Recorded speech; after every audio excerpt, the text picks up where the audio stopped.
Hello there. The Foreign Secretary, Boris Johnson, said that potential Latin American trade partners are emphatic that we need to leave the EU customs union.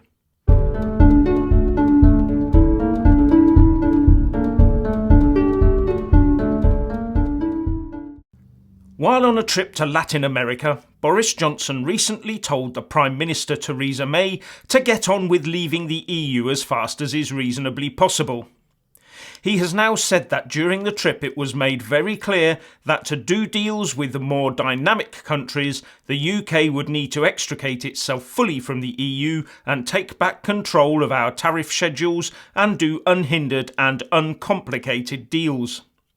And this comes as Jacob Rees-Mogg, speaking on the BBC Marr Show, said that the PM had made mistakes in proposing overcomplicated solutions to the customs problem, and that she should have kept the option of a unilateral open border in Northern Ireland, as well as telling Brussels that the UK would walk without paying the £40 billion Brexit divorce bill.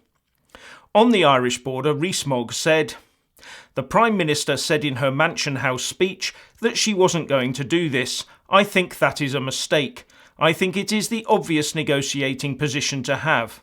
Bear in mind the Irish economy is heavily dependent on its trade with the United Kingdom. It is overwhelmingly in the interest of the Republic of Ireland to maintain an open border with the United Kingdom. I think if you are going into a negotiation, you should use your strongest cards, and to just tear one of them up and set hairs running on other issues is, I think, an error." A committed Tory MP criticising a Tory Prime Minister? Whatever next? The former head of MI6 and member of Briefings for Brexit, Sir Richard Dearlove, is warning against the UK signing up to the European Union Army. His warning comes after a new study reveals that UK civil servants are still working with the EU to keep the UK paying billions into EU defence projects, says The Express, and quotes Dearlove as saying that what we are gearing up for is not cooperation but integration. "We must cut free from real and present dangers of continuing entanglement and subordination to the EU after Brexit," he said. And I could not agree with him more. Stop these civil servants working on giving away our defence and foreign policy today. And writing in Brexit Central, both Sir Richard Dearlove and Professor Gwydion Prinz, who is an academic member of Veterans for Britain, say that some civil servants are now overstepping their mark and acting ultra vires. They point to the Galileo project as a prime example of this and say that civil servants should be there to serve. The clue is in the title. Gwydion Prinz is publishing a two-part study of UK defence post-Brexit, and the first, called Tacking the Ship, looks outwards to a world where our true friends await our return to assume our proper role as one of the most significant pivots of the defence and security of the West, he said.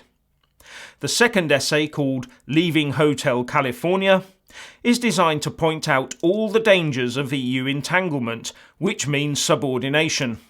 It shows that, firstly, a deep and special partnership with the EU is not on offer, only subordination, and secondly, and most worrying, that many civil servants are intent on locking the UK into the vassal state Hotel California Brexit from hell.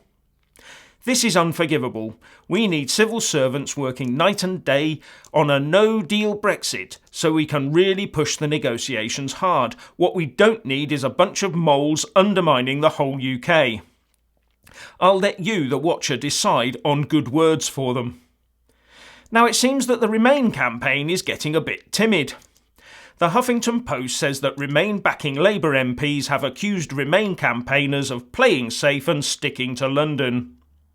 MPs lined up to tell HuffPost UK the People's Vote initiative spearheaded by Labour MP Chuka Umunna is stuck in a comfort zone and repeating the same mistakes made by the Stronger In campaign ahead of the 2016 EU referendum, the paper said. It looks like Corbyn needs to either take charge of his MPs by sacking a few or completely rewriting his party's manifesto. Finally, according to Goldman Sachs, the UK economy is rebounding rapidly from a slow start to the year, reports The Telegraph. An index of economic indicators shows that UK GDP growth could reach 0.5% in the second quarter of this year as corporate investment growth and exports pick up, after a sluggish 0.1% growth in the first quarter. Well, let's hope they're right. So, what do you think? Please let us all know by leaving a comment below. Thank you for watching. Please do like and share this video. And also subscribe to my channel. And when subscribing, please do remember to press on the little bell next to the subscribe button. That way you'll get an alert every single time I put up a new video. Thank you very much for watching.